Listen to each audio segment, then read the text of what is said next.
The election of moderate Hassan Rouhani in 2013 had Iranians dancing in the streets. He had run on the promise he would prioritize fixing Iran's economy over its nuclear program.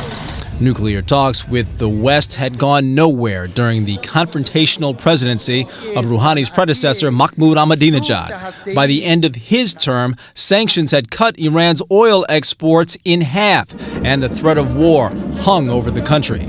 In those 8 years, he brought about huge damage to the Iranian economy. But 2 years into Rouhani's presidency, analysts say he has started to fix those problems, in large part by reaching out to the West, including a now famous phone call with American President Barack Obama, the first direct contact between the two countries' leaders in 3 decades. I do believe that there is a basis for a resolution.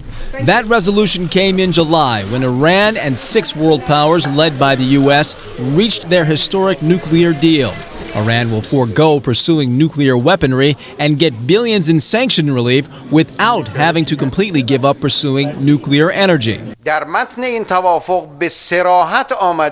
It has been written clearly in the text of this agreement that Iran will continue its enrichment, and therefore I announce to the people of Iran that enrichment will continue in the same way as before. Rouhani's willingness to deal seems to have bolstered Iran's economy. Since Rouhani's election, unemployment and inflation are down. The value of Iran's currency is up. If the nuclear deal stays on track and sanctions are lifted, the Iranian treasury will soon collect over $100 billion in oil revenues that have been frozen in overseas banks.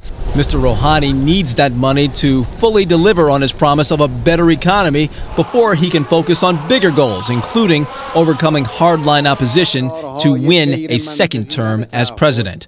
John Henry Smith, Al Jazeera.